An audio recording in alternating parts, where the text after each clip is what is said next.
One morning at Julian's, a student said to Selby, "That is Foxhall Clifford," pointing with his brushes at a young man who sat before an easel, doing nothing. Selby, shy and nervous, walked over and began, "My name is Selby. I have just arrived in Paris and bring a letter of introduction." His voice was lost in the crash of a falling easel, the owner of which promptly assaulted his neighbor, and for a time the noise of battle rolled through the studios of Boulanger and Lefebvre, presently subsiding into a scuffle on the stairs outside. Selby, apprehensive as to his own reception in the studio, looked at Clifford, who sat serenely watching the fight. "It's a little noisy here," said Clifford, "but you will like the fellows when you know them." His unaffected manner delighted Selby. Then, with a simplicity that won his heart, he presented him to half a dozen students of as many nationalities. Some were cordial, all were polite, even the majestic creature who held the position of massier, unbent enough to say, "My friend, when a man speaks French as well as you do and is also a friend of Monsieur Clifford, he will have no trouble in this studio. You expect, of course, to fill the stove until the next new man comes?" "Of course." "And you don't mind chaff?" "No," replied Selby, who hated it. Clifford, much amused, put on his hat, saying, "You must expect lots of it at first." Selby placed his own hat on his head and followed him to the door. As they passed the model stand, there was a furious cry of "Chapeau! Chapeau!" and a student sprang from his easel, menacing Selby, who reddened but looked at Clifford. "Take off your hat for them," said the latter, laughing. A little embarrassed, he turned and saluted the studio. "Et moi?" cried the model. "You are charming," replied Selby, astonished at his own audacity. But the studio rose as one man, shouting, "He has done well, he's all right," while the model, laughing, kissed her hand to him and cried, "A demain beau jeune homme." All that week Selby worked at the studio unmolested. The French students christened him l'enfant prodigue, which was freely translated the prodigious infant, the kid, Kid Selby, and Kidby. But the disease soon ran its course from Kidby to kidney, and then naturally to Tidbits, where it was arrested by Clifford's authority and ultimately relapsed to Kid. Wednesday came, and with it Monsieur Boulanger. For 3 hours the students writhed under his biting sarcasms. Among the others, Clifford, who was informed that he knew even less about a work of art than he did about the art of work. Selby was more fortunate. The professor examined his drawing in silence, looked at him sharply, and passed on with a non-committal gesture. He presently departed arm in arm with Bouguereau, to the relief of Clifford, who was then at liberty to jam his hat on his head and depart. The next day he did not appear, and Selby, who had counted on seeing him at the studio, a thing which he learned later it was vanity to count on, wandered back to the Latin Quarter alone. Paris was still strange and new to him. He was vaguely troubled by its splendor. No tender memories stirred his American bosom at the Place du Châtelet, nor even by Notre Dame. The Palais de Justice, with its clock and turrets and stalking sentinels in blue and vermilion. The Place Saint-Michel, with its jumble of omnibuses and ugly water-spitting griffins. The hill of the Boulevard Saint-Michel. The tooting trams, the policemen dawdling 2 by 2, and the table-lined terraces of the Café Vassahet were nothing to him, as yet, nor did he even know, when he stepped from the stones of the Place Saint-Michel to the asphalt of the boulevard, that he had crossed the frontier and entered the student zone, the famous Latin Quarter. A cabman hailed him as bourgeois, and urged the superiority of driving over walking. A gamin, with an appearance of great concern, requested the latest telegraphic news from London, and then, standing on his head, invited Selby to feats of strength. A pretty girl gave him a glance from a pair of violet eyes. He did not see her, but she, catching her own reflection in a window, wondered at the color burning in her cheeks. Turning to resume her course, she met Foxhall Clifford and hurried on. Clifford, open-mouthed, followed her with his eyes. Then he looked after Selby, who had turned into the Boulevard Saint-Germain toward the Rue de Seine. Then he examined himself in the shop window. The results seemed to be unsatisfactory. "I'm not a beauty," he mused, "but neither am I a hobgoblin. What does she mean by blushing at Selby? I never before saw her look at a fellow in my life. Neither has anyone in the quarter. Anyway, I can swear she never looks at me, and goodness knows I have done all that respectful adoration can do." He sighed, and murmuring a prophecy concerning the salvation of his immortal soul, swung into that graceful lounge which at all times characterized Clifford. With no apparent exertion, he overtook Selby at the corner, and together they crossed the sunlit boulevard and sat down under the awning of the Café du Cercle. Clifford bowed to everybody on the terrace, saying, "You shall meet them all later, but now let me present you to two of the sights of Paris, Mr. Richard Elliot and Mr. Stanley Rowden." The sights looked amiable and took vermouth. "You cut the studio today," said Elliot, suddenly turning on Clifford, who avoided his eyes. "To commune with nature," observed Rowden.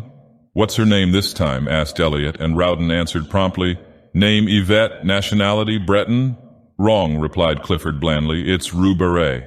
The subject changed instantly, and Selby listened in surprise to names which were new to him and eulogies on the latest Prix de Rome winner. He was delighted to hear opinions boldly expressed and points honestly debated, although the vehicle was mostly slang, both English and French. He longed for the time when he too should be plunged into the strife for fame. The bells of St. Sulpice struck the hour, and the palace of the Luxembourg answered chime on chime. With a glance at the sun dipping low in the golden dust behind the Palais Bourbon, they rose and, turning to the east, crossed the Boulevard Saint-Germain and sauntered toward the École de Médecine. At the corner, a girl passed them, walking hurriedly. Clifford smirked. Elliot and Rowden were agitated, but they all bowed, and without raising her eyes, she returned their salute. But Selby, who had lagged behind, fascinated by some gay shop window, looked up to meet two of the bluest eyes he had ever seen. The eyes were dropped in an instant, and the young fellow hastened to overtake the others. "By Jove," he said, "do you fellows know I have just seen the prettiest girl?" An exclamation broke from the trio, gloomy, foreboding, like the chorus in a Greek play. "Rue Barrée!" "What?" cried Selby, bewildered. The only answer was a vague gesture from Clifford.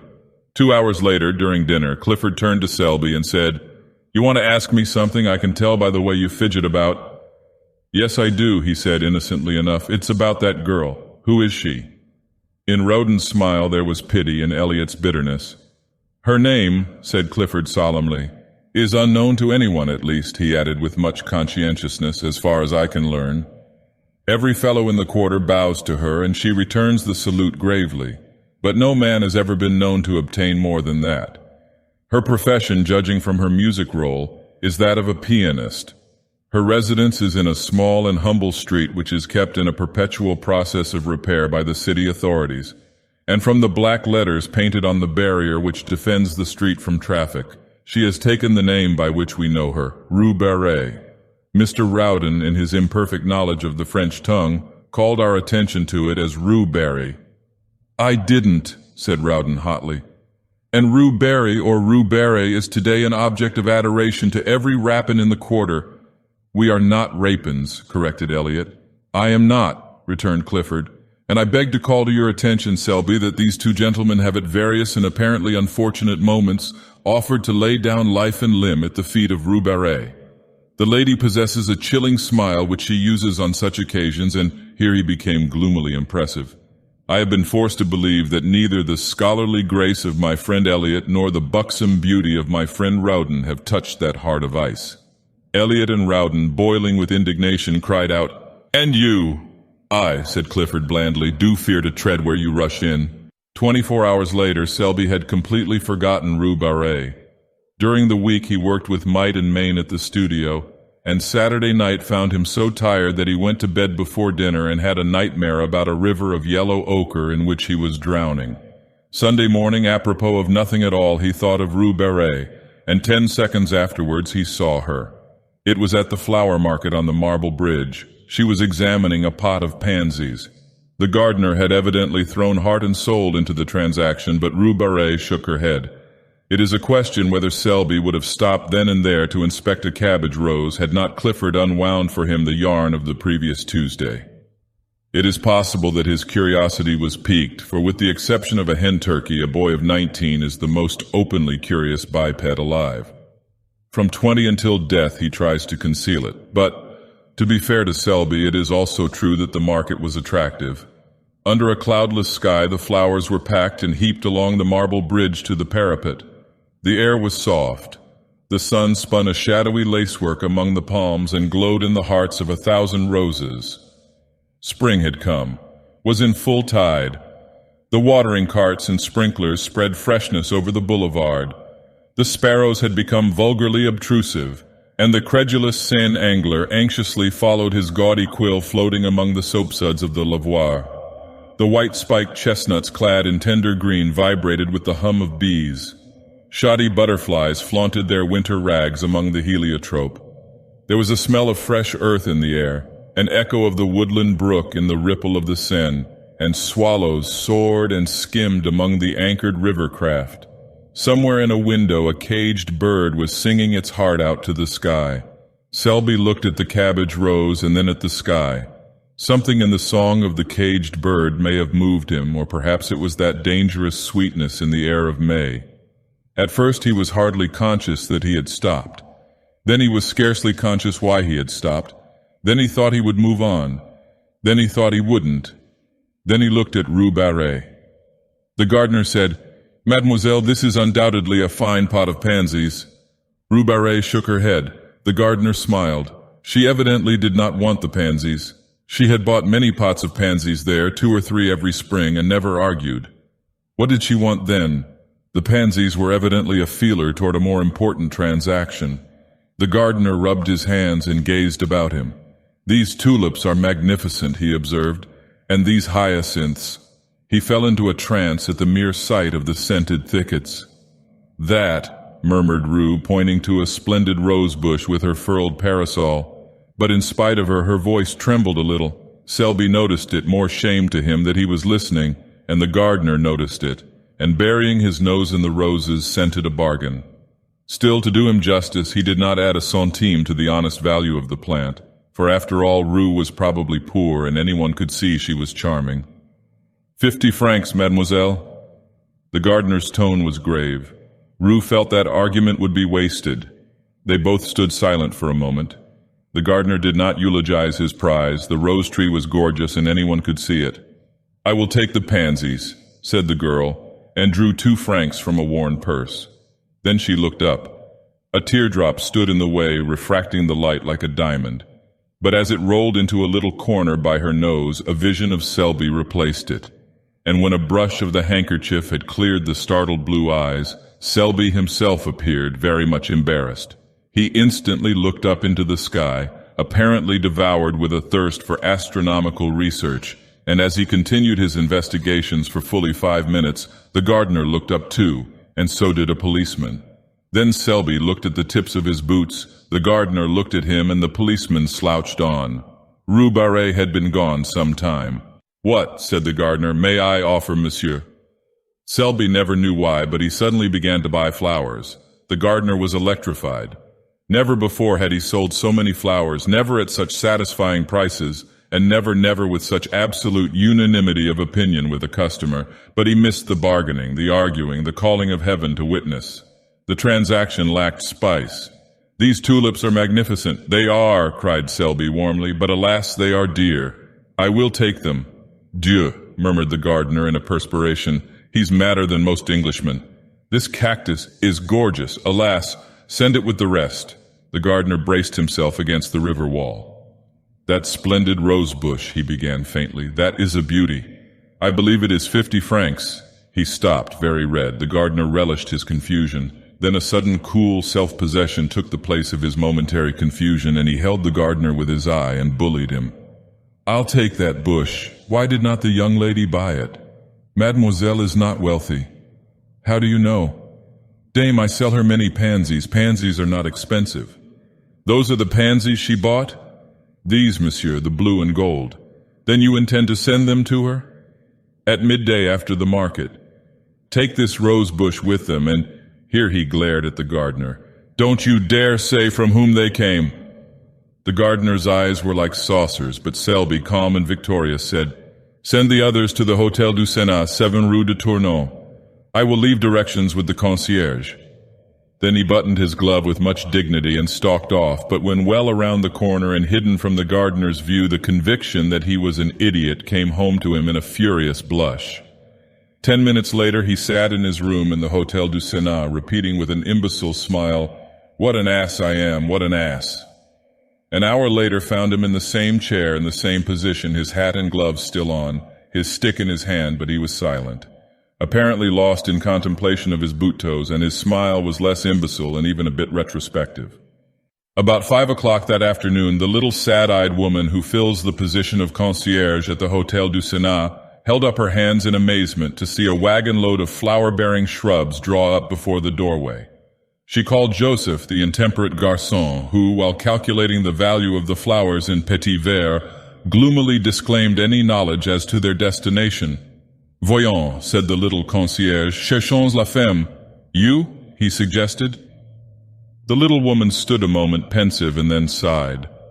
Joseph caressed his nose, a nose which for gaudiness could vie with any floral display. Then the gardener came in, hat in hand, and a few minutes later Selby stood in the middle of his room, his coat off, his shirt sleeves rolled up. The chamber originally contained, besides the furniture, about 2 square feet of walking room, and now this was occupied by a cactus. The bed groaned under crates of pansies, lilies, and heliotrope. The lounge was covered with hyacinths and tulips, and the washstand supported a species of young tree warranted to bear flowers at some time or other. Clifford came in a little later, fell over a box of sweet peas, swore a little, apologized, and then, as the full splendor of the floral fete burst upon him, sat down in astonishment upon a geranium. The geranium was a wreck, but Selby said, "Don't mind," and glared at the cactus. "Are you going to give a ball?" demanded Clifford. No, I'm very fond of flowers," said Selby, but the statement lacked enthusiasm. "I should imagine so." Then after a silence, "That's a fine cactus." Selby contemplated the cactus, touched it with the air of a connoisseur, and pricked his thumb. Clifford poked a pansy with his stick. Then Joseph came in with the bill, announcing the sum total in a loud voice, partly to impress Clifford, partly to intimidate Selby into disgorging a pourboire which he would share, if he chose, with the gardener. Clifford tried to pretend that he had not heard, while Selby paid bill and tribute without a murmur. Then he lounged back into the room with an attempt at indifference which failed entirely when he tore his trousers on the cactus. Clifford made some commonplace remark, lighted a cigarette, and looked out of the window to give Selby a chance. Selby tried to take it, but getting as far as, "Yes, spring is here at last," froze solid.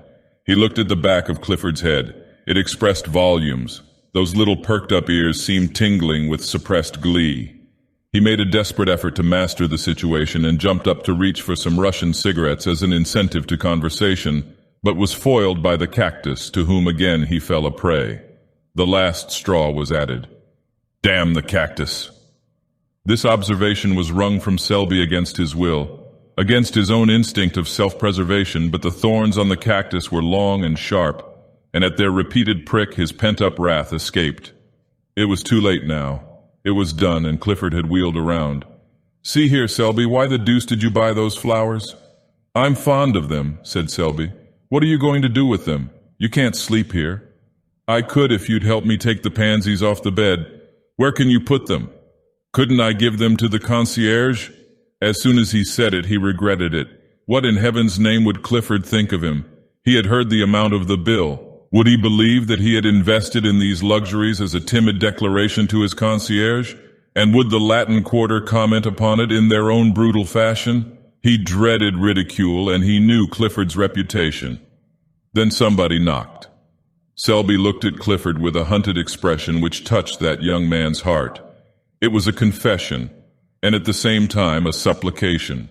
Clifford jumped up, threaded his way through the floral labyrinth, and putting an eye to the crack of the door, said, "Who the devil is it?"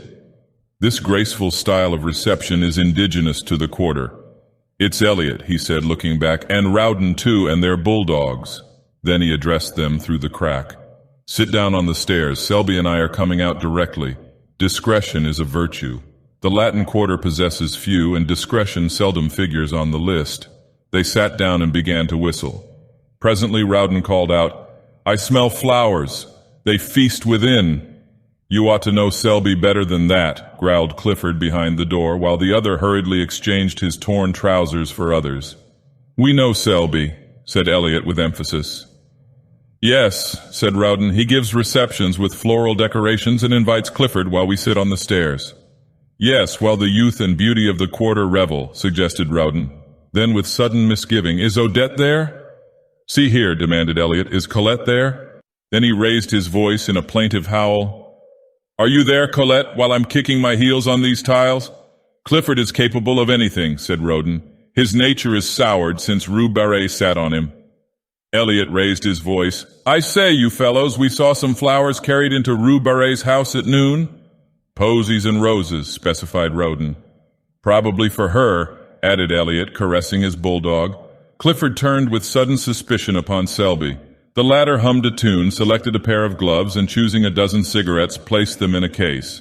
Then walking over to the cactus, he deliberately detached a blossom, drew it through his buttonhole, and picking up hat and stick smiled upon Clifford, at which the latter was mightily troubled.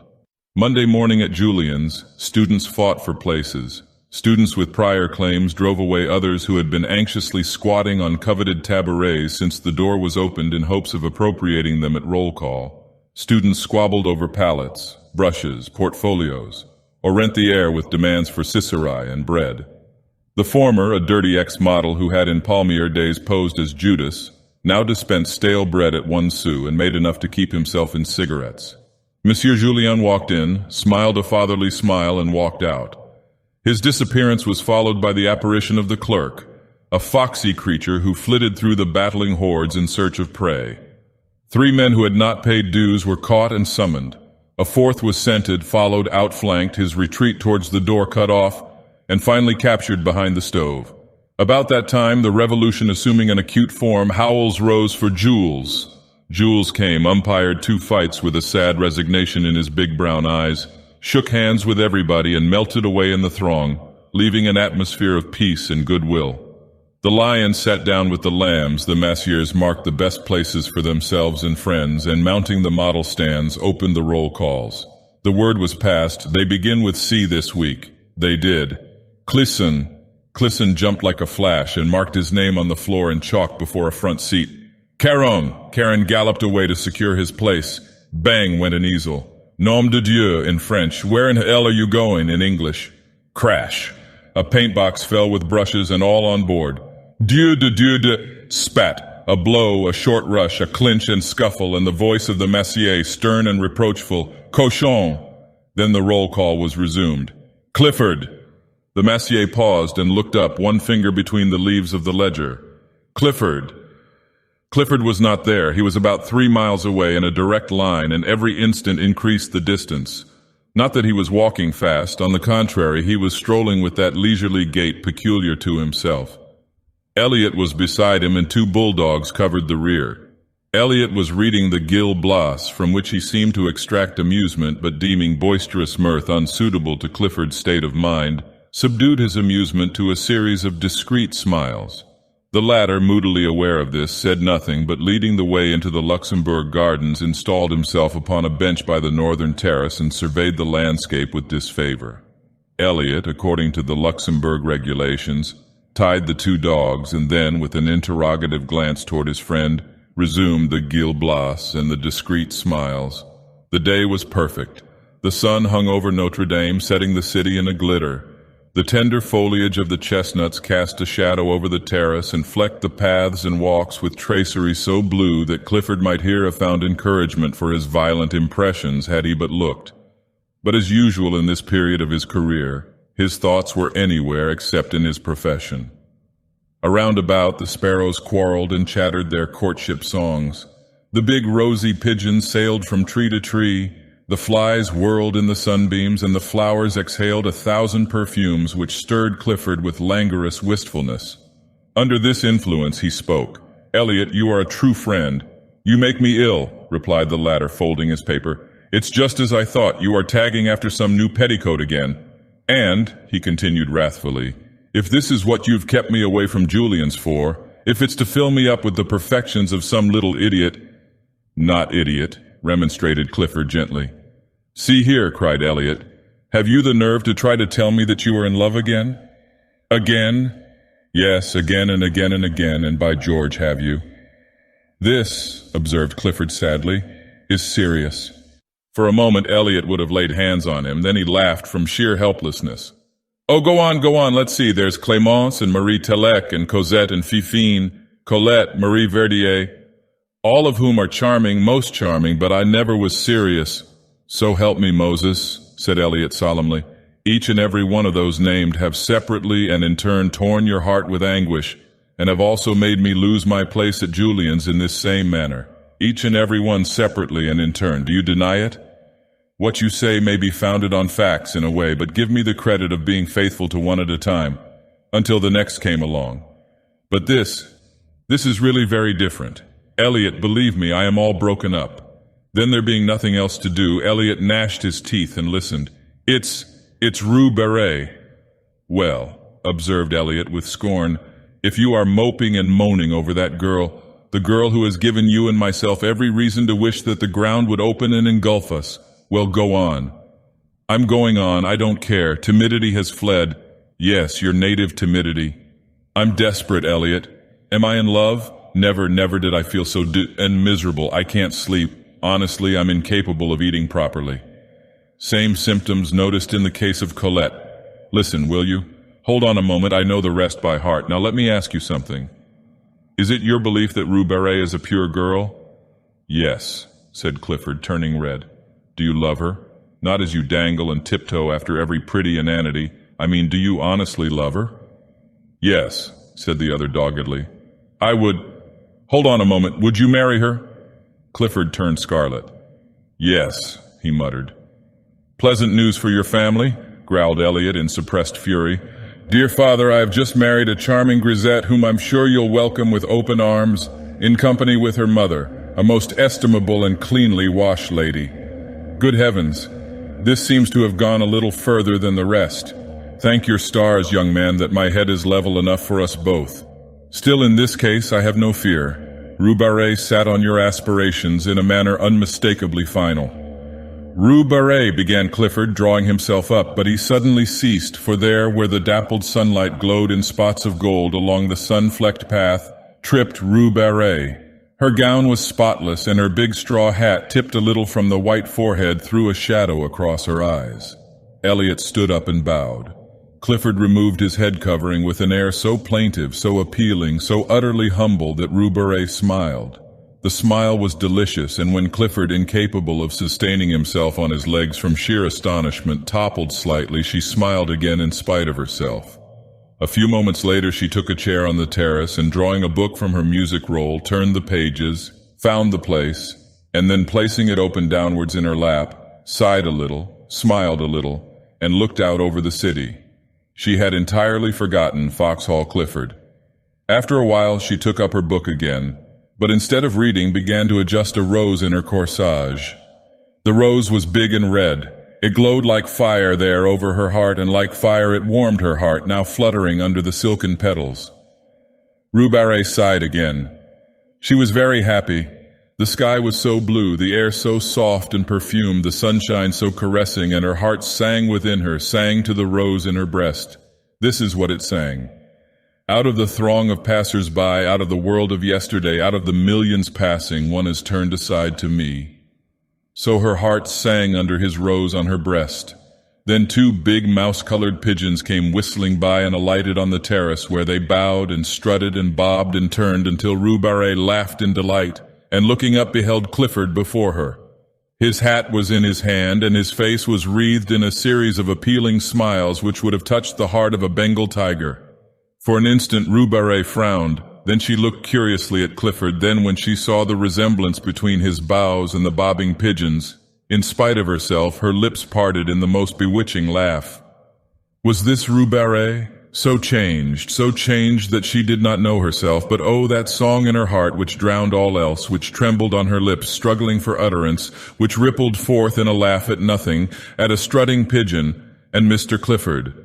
And you think, because I return the salute of the students in the quarter, that you may be received in particular as a friend? I do not know you, monsieur, but vanity is man's other name. Be content, Monsieur Vanity, I shall be punctilious. Oh, most punctilious in returning your salute. But I implore you to let me render you that homage which has so long— Oh dear, I don't care for homage. Let me only be permitted to speak to you now and then, occasionally, very occasionally. And if you, why not another? Not at all, I will be discretion itself. Discretion, why? Her eyes were very clear, and Clifford winced for a moment, but only for a moment. Then the devil of recklessness seizing him, he sat down and offered himself, soul and body, goods and chattels. And all the time he knew he was a fool, and that infatuation is not love, and that each word he uttered bound him in honor from which there was no escape. And all the time Elliot was scowling down on the Fountain Plaza and savagely checking both bulldogs from their desire to rush to Clifford's rescue, for even they felt there was something wrong as Elliot stormed within himself and growled maledictions. When Clifford finished, he finished in a glow of excitement, but Rue Barrée's response was long in coming, and his ardor cooled while the situation slowly assumed its just proportions. Then regret began to creep in, but he put that aside and broke out again in protestations. At the first word, Rue Barrée checked him. "I thank you," she said, speaking very gravely.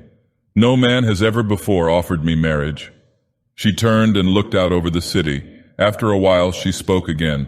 "You offer me a great deal. I am alone. I have nothing. I am nothing." She turned again and looked at Paris, brilliant, fair, in the sunshine of a perfect day. He followed her eyes. "Oh," she murmured, "it is hard to work always.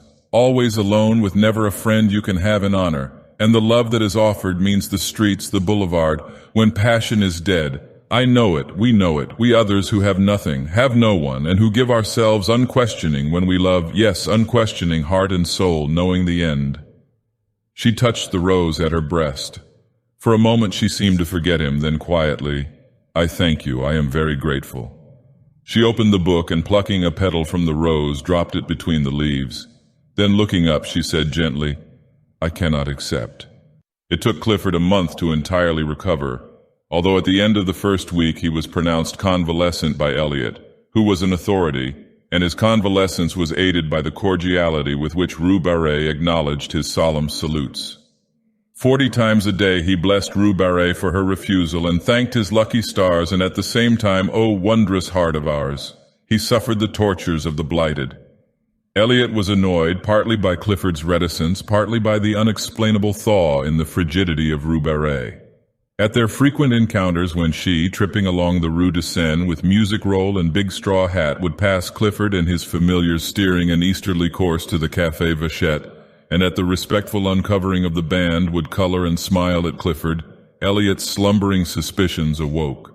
But he never found out anything and finally gave it up as beyond his comprehension, merely qualifying Clifford as an idiot and reserving his opinion of Rue Barrée. And all this time Selby was jealous. At first he refused to acknowledge it to himself and cut the studio for a day in the country, but the woods and fields, of course, aggravated his case, and the brooks babbled of Rue Barrée, and the mowers calling to each other across the meadow ended in a quavering Rue Barrée. That day spent in the country made him angry for a week, and he worked sulkily at Julian's, all the time tormented by a desire to know where Clifford was and what he might be doing.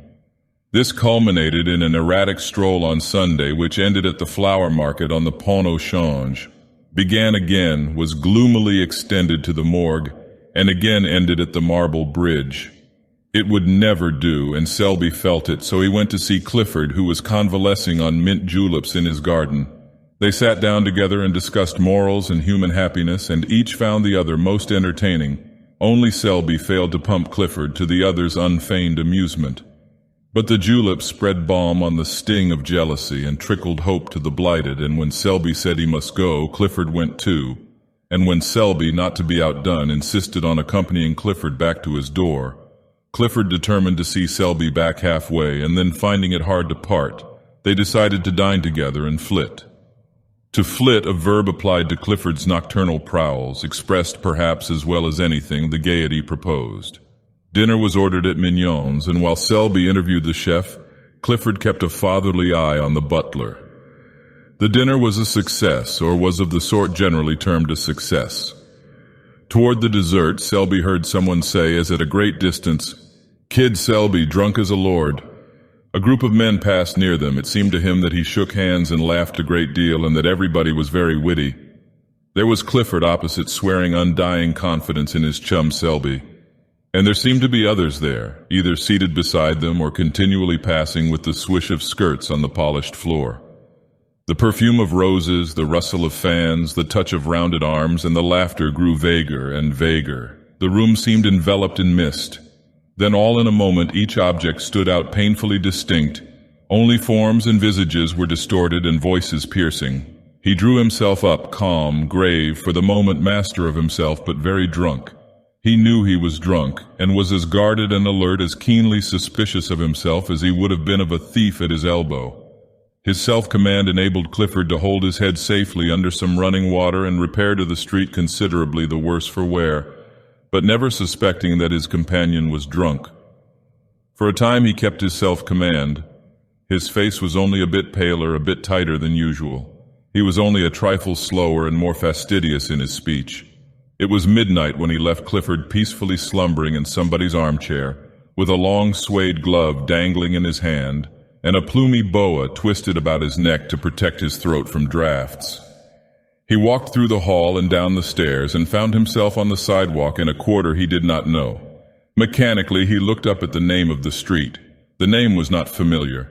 He turned and steered his course towards some lights clustered at the end of the street. They proved farther away than he had anticipated, and after a long quest he came to the conclusion that his eyes had been mysteriously removed from their proper places and had been reset on either side of his head like those of a bird. It grieved him to think of the inconvenience this transformation might occasion him, and he attempted to cock up his head hen-like to test the mobility of his neck. Then an immense despair stole over him. Tears gathered in the tear ducts, his heart melted, and he collided with a tree. This shocked him into comprehension. He stifled the violent tenderness in his breast, picked up his hat, and moved on more briskly. His mouth was white and drawn, his teeth tightly clenched. He held his course pretty well and strayed but little, and after an apparently interminable length of time found himself passing a line of cabs. The brilliant lamps, red, yellow, and green, annoyed him, and he felt it might be pleasant to demolish them with his cane, but mastering this impulse he passed on. Later an idea struck him that it would save fatigue to take a cab, and he started back with that intention. But the cab seemed already so far away and the lanterns were so bright and confusing that he gave it up and, pulling himself together, looked around. A shadow, a mass, huge, undefined, rose to his right. He recognized the Arc de Triomphe and gravely shook his cane at it. Its size annoyed him. He felt it was too big. Then he heard something fall clattering to the pavement and thought probably it was his cane, but it didn't much matter. When he had mastered himself and regained control of his right leg, which betrayed symptoms of insubordination, he found himself traversing the Place de la Concorde at a pace which threatened to land him at the Madeleine. This would never do. He turned sharply to the right and, crossing the bridge, passed the Palais Bourbon at a trot and wheeled into the Boulevard Saint-Germain. He got on well enough, although the size of the War Office struck him as a personal insult, and he missed his cane, which it would have been pleasant to drag along the iron railings as he passed. It occurred to him, however, to substitute his hat, but when he found it he forgot what he wanted it for and replaced it upon his head with gravity. Then he was obliged to battle with a violent inclination to sit down and weep. This lasted until he came to the Rue de Rennes, but there he became absorbed in contemplating the dragon on the balcony overhanging the Cour du Dragon, and time slipped away until he remembered vaguely that he had no business there and marched off again. It was slow work. The inclination to sit down and weep had given place to a desire for solitary and deep reflection. Here his right leg forgot its obedience and, attacking the left, outflanked it and brought him up against a wooden board which seemed to bar his path. He tried to walk around it but found the street closed. He tried to push it over and found he couldn't. Then he noticed a red lantern standing on a pile of paving stones inside the barrier. This was pleasant. How was he to get home if the boulevard was blocked? But he was not on the boulevard. His treacherous right leg had beguiled him into a detour, for there behind him lay the boulevard with its endless line of lamps. And here, what was this narrow, dilapidated street piled up with earth and mortar and heaps of stone? He looked up. Written in staring black letters on the barrier was Rue Barrée. He sat down. 2 policemen whom he knew came by and advised him to get up, but he argued the question from a standpoint of personal taste, and they passed on, laughing. For he was at that moment absorbed in a problem. It was how to see Rue Barrée. She was somewhere or other in that big house with the iron balconies, and the door was locked. But what of that? The simple idea struck him to shout until she came. This idea was replaced by another equally lucid, to hammer on the door until she came. But finally rejecting both of these as too uncertain, he decided to climb into the balcony, and opening a window politely inquire for Rue Barrée. There was but one lighted window in the house that he could see. It was on the second floor, and toward this he cast his eyes. Then mounting the wooden barrier and clambering over the piles of stones, he reached the sidewalk and looked up at the facade for a foothold. It seemed impossible, but a sudden fury seized him, a blind, drunken obstinacy, and the blood rushed to his head, leaping, beating in his ears like the dull thunder of an ocean. He set his teeth and, springing at a windowsill, dragged himself up and hung to the iron bars. Then reason fled. There surged in his brain the sound of many voices. His heart leaped up, beating a mad tattoo, and gripping at cornice and ledge, he worked his way along the facade, clung to pipes and shutters, and dragged himself up, over and into the balcony by the lighted window. His hat fell off and rolled against the pane. For a moment he leaned breathless against the railing, then the window was slowly opened from within. They stared at each other for some time. Presently the girl took 2 unsteady steps back into the room. He saw her face, all crimsoned now. He saw her sink into a chair by the lamplit table, and without a word he followed her into the room, closing the big door-like panes behind him. Then they looked at each other in silence. The room was small and white. Everything was white about it. The curtained bed, the little washstand in the corner, the bare walls, the china lamp, and his own face, had he known it. But the face and neck of Rue were surging in the color that dyed the blossoming rose tree there on the hearth beside her. It did not occur to him to speak. She seemed not to expect it. His mind was struggling with the impressions of the room. The whiteness, the extreme purity of everything occupied him, began to trouble him. As his eye became accustomed to the light, other objects grew from the surroundings and took their places in the circle of lamplight. There was a piano and a coal scuttle and a little iron trunk and a bathtub. Then there was a row of wooden pegs against the door with a white chintz curtain covering the clothes underneath. On the bed lay an umbrella and a big straw hat, and on the table a music roll unfurled, an inkstand and sheets of ruled paper.